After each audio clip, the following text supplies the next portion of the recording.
Earnings per share and stock options. This is Ken Boyd, the owner of St. Louis Test Preparation. Here's our Facebook page, St. Louis Test Prep, the email and the website, and the book, Cost Accounting for Dummies.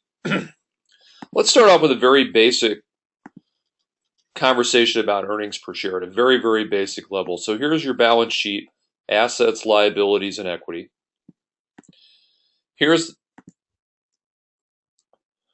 your income statement, revenue, expenses, net income. Now, so you will see net income at the bottom in brown, $7,000. So we've got our net income on the right at the bottom of the income statement. On the left, we have the equity section of our balance sheet. And you'll notice that in the common stock line, and this is the way it's set up on a typical balance sheet, we see 8,000 shares that are issued and outstanding. Issued means sold to the public. Outstanding means held by the public. So the most basic calculation of earnings per share is net income, 7,000, divided by common stock shares outstanding, 8,000 in this case. So if I click on that figure, 7,000 divided by 8,000 shares is 88 cents. Now you have a choice with your earnings as a company. You have two choices.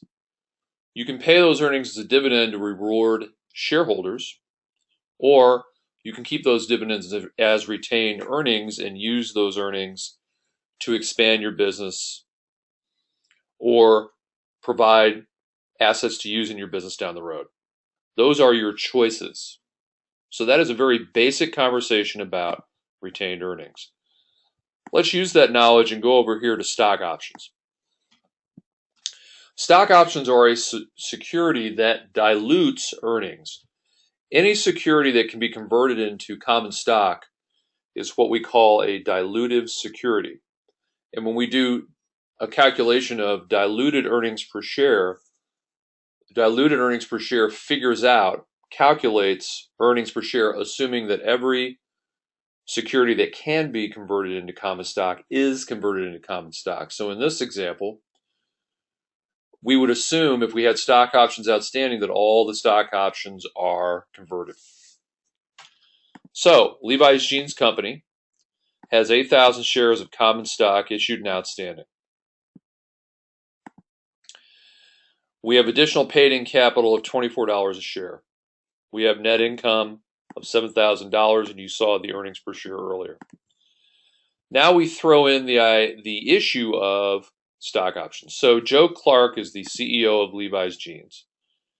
And on 12/15/09, he is granted an option to purchase 100 shares of the common stock at $35 a share. Now, keep in mind that at the beginning of the scenario, the price when the stock options are issued are only $25 a share up here on November 30th, 09. By 12/15/09, the market price of the stock is a little bit higher at $28 a share, but the market price of $28 is still below the price at which Joe can buy his stocks using the option. So keep that in mind. At this point, it doesn't make sense to Joe to exercise the options and sell the stock because he would pay $35 when the market price is $28. If he really wanted the stock, he would just pay the current market price of $28 and not exercise the option. So later on, March 10th, the next year, he decides to exercise the option. And exercise means that you go out and buy the stock at the option price. So in this case, Joe, our CEO, is going to buy 100 shares at $35 a share. So it happens that the market price has gone up. The market price is now 40. So it makes economic sense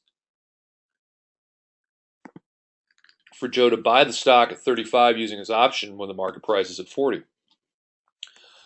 The market price is above the strike price, which is what we call the price on the option, the strike price or exercise price. Joe has an unrealized gain. The difference between the market price of the stock, the price at which he exercised the option, is an unrealized gain of $5. And in fact, I was just telling somebody earlier today that you have to have a buy and a sell to have a realized gain. If you have a buy and no sell, as we do in this case, it is an unrealized gain. No sale yet, only a buy. So now the question is, what does Levi, the company that issued the stock options, record in their accounting records? Well, specifically, what does Levi, the company, record in the accounting records when Joe, the person who owns the option, exercises the option? Well, first of all, cash comes in the door totaling $3,500, 100 shares times $35 a share. That's a debit to increase the cash. We then have two credits. Let's assume that the par value of the stock that Joe buys is $1. There's 100 shares, so $1 par value times 100 shares, we debit common stock 100. We credit, common stock to increase it $100. The difference between the par value, which is really just a notation entry in the accounting records, it doesn't have a lot of usefulness besides that. The difference between par value and the price paid for the stock, 35, is $34 a share. We multiply $34 a share times the 100 shares, and we get additional paid in capital of $3,400. X that out. So our credits, $3,500, equal our debits. So that is Levi's accounting entry to recognize the fact that Joe exercised the stock options. So in the financial statements, some things are going to change. First of all, the company now has 8,100 shares outstanding rather than 8,000 because Joe exercised his option for 100 shares. So shares outstanding went up. Additional paid in capital goes up based on the journal entry up here. Additional paid in capital goes up by $3,400. The common stock, because of the journal entry, goes up by $100. And so if I add that up, I get my new total for the equity section of the balance sheet. Bear in mind, and this is critical, that the net income does not change. So now we take $7,000 in net income and we spread it over 8,100 shares. And so not surprisingly, that denominator, shares outstanding, got bigger. The net income stayed the same. So our net income now is only $8,600, only 86 cents, as opposed to 88 cents, because we're spreading the same dollar amount, 7,000 net income,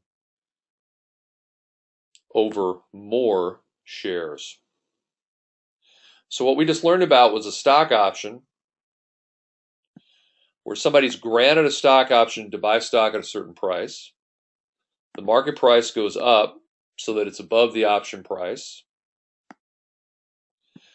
And the entry when the individual buys the shares is, we increase cash, we credit common stock for the par value times the number of shares, we credit additional paid in capital by the difference between the exercise price of 35 and the par value of 1, that $34. We multiply that by 100, and we get the credit to additional paid in capital. That's as far as we're going to get on stock options and also earnings per share. I'd like to jump over to the website and mention two things. The first is that you'll see on the site that we have our toughest accounting courses, which are the topics that I'm asked most about by students. The topics are in blue and the dates are constantly updated, so if you'd like to sit in on a small group live chat on these toughest topics, please let me know. Also, the book Cost Accounting for Dummies is out there on Amazon.com, and every week on Saturdays, just about every week, I teach a chapter of the book in a free online live chat. There's the book, and you can email me to join that free live chat. Thanks very much for watching, and we'll see you next time.